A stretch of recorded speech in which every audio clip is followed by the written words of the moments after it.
Just now I can't wear my glasses. That's fine though.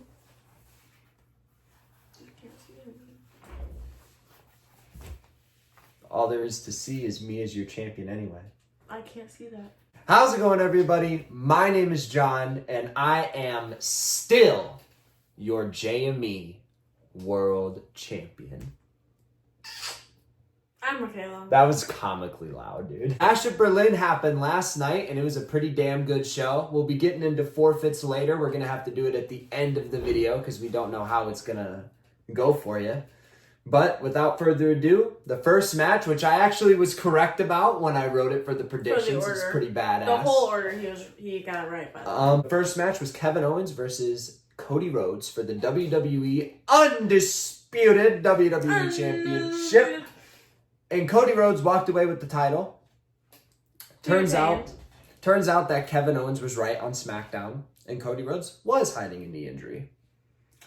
So Kevin took it a little too personal. Most definitely. Kevin wouldn't pull the trigger on Cody. He felt bad. He didn't want his victory to be tainted. Commentary said the same thing. And it ended up basically costing him the match. If Kevin Owens would have pulled the trigger, went and powerbombed him into the apron, he would have probably ended up winning the match in the Undisputed Championship. But Kevin didn't want to go full KO. And that was it. I thought it was a good match, though, for what it was. And I like the story. They added a lot more stakes to it with the leg injury, as before it was just two faces fighting, and there wasn't really, like, a point. So I enjoyed the match. I think it was pretty good. You basically covered everything I was going to say, so. Okay. Awkward for me a little bit, but let's move on. We had the tag team match for Jade Cargill and Bianca Belair versus Unholy Union, Alba Fire, and Isla Dawn. Hell yeah. I liked it. Stay tuned for Style Sunday so I can go in more in depth for the outfits, because that's why I like the match. Maybe Style Monday this week. Yeah, might be delayed. Style Sun Monday. It was good. It wasn't spectacular, especially for Jade and Bianca, but I would rate it like a 6 out of 10. Okay. Not that we're rating matches, but if I were to give it a rating, I'd probably say a 4 out of 10. I thought the wrestling was decent, but for me, Jade and Bianca Belair don't have amazing matches as a tag team. No, not necessarily like their matches together, but like if Jade's supposed to be like this badass person, like this was okay for her. Same thing with Bianca. Moving on to match number 3. We had CM Punk versus Drew McIntyre in the most confusing strap match ever to happen in WWE history. Would you like to go first on this one? Yeah, I don't like it. Not at all. It was too confusing. They didn't explain anything. It was my first strap match to watch. Yeah. So, like, I needed something. Like, I knew, like, they were going to be strapped to the strap, but, like... That was it. I knew they had touched the turnbuckles. That was it. Which, by the way, the strap it fell off of Punk at one point during the match. I thought the strap was gonna be around like their belly waist area, not their wrist. Because if they're swinging, like they can't. I thought that they didn't. I might be wrong. This might have been the first strap match that I've seen like live. But for the other strap matches, it wasn't this 4 corners bullshit. I'm pretty sure it was just with the strap and you pinned or submitted your opponent. But it was just that you were attached.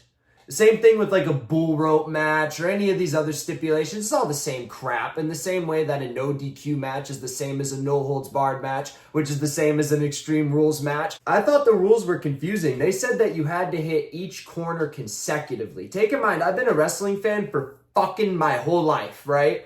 I couldn't imagine being like a new fan or a casual fan trying to keep up with this shit. But they go, okay, so you need to hit each corner consecutively. Okay, so I'm thinking if he hits a corner and then the other guy hits a corner, it stops it.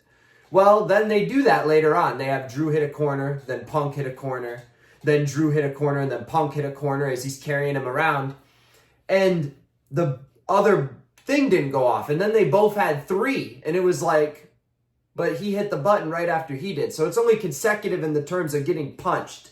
But we seen in the finish when Punk hit the repeated GTSs that you can hit a light, then hit your opponent, then hit a light, then hit your opponent, then hit a light. So it only needs to be consecutive in the sense that the other opponent can't touch you. And if that was the only way it applied, then why use the broad term of consecutively? Why don't you just say if the opponent hits you or interferes with you doing the lights that it resets? That would have been a lot more clear. Drew pulled Punk's bracelet out of his trunks, and CM Punk ended up kissing it. So CM Punk kissed Drew McIntyre's dick. So CM Punk won the match, but who really won?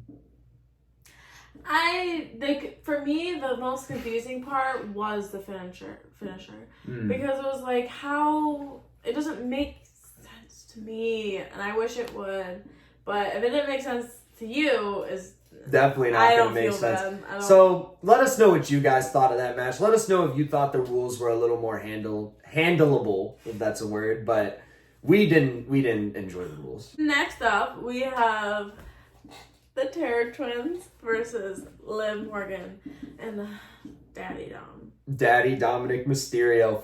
From Dirty Dominic to Daddy Dominic. Dirty Daddy Dominic Mysterio. That's a lot of D's. I will be erasing the last video, the part where I said that I am rooting against Mommy, but it was the first time she ever rooted against Mommy. I don't know. And it cost her the JME World Championship. I don't know why. As Mommy mounted Liv Morgan for the 1, 2, 3 and then licked her face after it. I think the reason why I didn't vote for Rhea is only because I did last time and she let me down. Well, so I was like, okay, well, like, maybe they're trying to do something with Liv, you know, or they're trying to, like, up her game. So I was like, okay, you know, they're going to give it to... Nope. You know what's sad is if you guys go back and watch the predictions, you can, when I said my prediction and I was like, the reason I think Rhea's going to win is because nothing's on the line.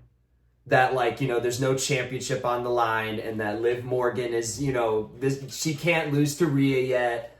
You could see in your face that you were like, I seen it in your face when I was editing the video. I do like the predictions. I don't think about storytelling. Like I do a little bit, but like in the slightest. But like I just go. Okay, well, it needs to be more, babe. Who's gonna get this? Okay, well, this person. I thought the hype, it lived up to the hype. It was probably my favorite mixed tag match that I've ever seen. Good. So the way that they did the tags was pretty good. I still don't love the fact that Liv Morgan, or who Rhea attacked who? Dominic. Yeah, Rhea attacked Dominic and they didn't call it DQ. But I know if Dominic did this, or if Damian did this to Liv Morgan, the referee would have ring the damn bell. But I enjoyed the match. I thought they did pretty well. I like the Judgment Day's interference, the rest of the Judgment Day, we should say. Because we were right. They did end up introducing Liv and Dom alone as the Judgment Day and set it all over the ramp. They changed the background color. Titantron. Thank you. And they changed like their logo, everything for the Judgment Day is different. Yeah, the Judgment Day is rebranded. Yeah, it doesn't seem like they're really purple. Time to do Roman. It's black and gray. Yeah, it seems like the Terror Twins have taken the purple. It's like a dust. Here, I have a question for you. Do you think Rhea and Damian will like kind of remain like a stable-ish? Yes. I don't think that it will last for that long. Like I said before, they might be like, you know, maybe like Jey Uso and Sami Zayn, where like, you know, you could tell that like they're there for each other. They're kind of, you know, they'll back each other up, but they're not really like a team. No, like I don't think that they will like make their own stable again or anything like that. But I think it'll come down to like, if Rhea's in the ring and she needs help, well, hit his music, he'll be there. But I don't think it'll be like a consistent thing. They're one, yeah. Which is upsetting. Our dog is officially here. She knows the end of the show is coming. We know we gotta whip out these fucking dog treats for you. And her. But moving on to the main event, we had the Viper, the Legend Killer. the Apex Predator, Randy Orton versus Kevin. the Ring General Gunther in his home, in close to his hometown in Berlin, Germany. His inherited hometown, as commentary put it. I like that. And I thought this was definitely match of the night. Definitely needed to be the main event. They had me there for a minute. The crowd, Randy got the crowd on his side because the crowd they were amped up for this match, man. And they were doing the wave. And Gunther and Randy kind of look at each other, and even Gunther cracks a little smile, breaks character for like the first time ever. And Randy does like a little, he just throws his arms up, and the crowd loses it. They're like, oh shit, he acknowledged it. He acknowledged it. And I felt like the crowd was low-key pulling for Randy from that point on in the match, which was at the beginning. And Randy looked like he was getting close, but eventually Gunther cinched in a headlock. Randy got out of it the first time, and Gunther got him back in, and then Randy slammed him, and Gunther just cinched it back in, and eventually Randy Orton passed out for a definitive victory for Gunther this time. He made him gone. Yeah, he knocked him out. But after the match, they ended up shaking hands as well. So it was a pretty classy match. I like that they did that. Right before Randy got put back in the final headlock that knocked him out, or it might have been the second to last one, Gunther chopped him in like the back. And it looked really good. Like you could see Randy Orton almost like spit a little bit, and it like foamed at his mouth, and it was just like, and he got fucking grabbed, and it was a cool match. It was a cool match. A Gunther match. I think the best part is after the match. She doesn't want to. She hit the chair and it scared me. But I like the end of the match when they did shake hands, only because it shows that they like respect each other as a wrestler. Like, okay, you're good, I'm good. Well, you kicked my ass, so you are. No, Randy knew that Gunther got him at the end of the match, and Gunther knew that Randy is a great competitor.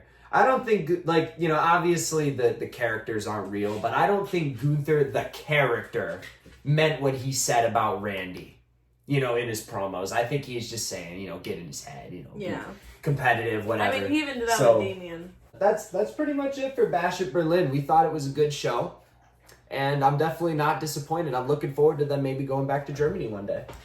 Yeah, I'm excited. Time to get to the good stuff. You guys, I don't want to do this. I really don't. But, like, I'm mad that I have to do it, but, like, not really. Because we've talked about eating these treats before. They don't smell that bad. They like, smell if you smell good. Like, they don't... Like, I wish you guys could smell them because they don't smell like actual dog They treats. smell like apples. It's apple and yogurt. Apple yogurt. You know what's funny? Now that we're actually in here, she fucked off. She's licking her bowl where our previous tree was. So it's like 4 fingers. It's a pretty big cookie. So the one I am doing is this. It might be a little bit less than half, but I'll cut her the slack for you. It is still a dog eating cookie. The dog treat. All right, we'll get to it over here, Miss Stolly McStolly. Don't worry about closing it. We'll deal with that after the footage is over. I want to see Dude, you my eat that throat motherfucker. hurts. In case. Just in case this angle's better. Now I'm stalling.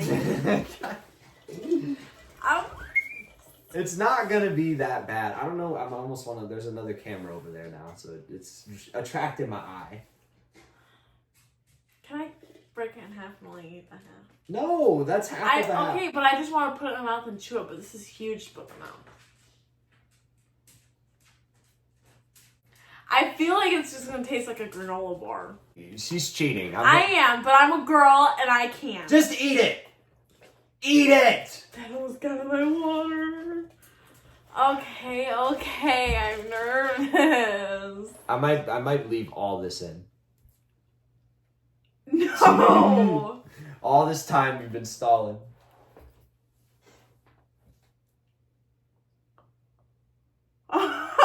Eat it! Come on! I have to eat it because if my daughter's eating it, I have to eat what she's eating. Sure, whatever makes you do it.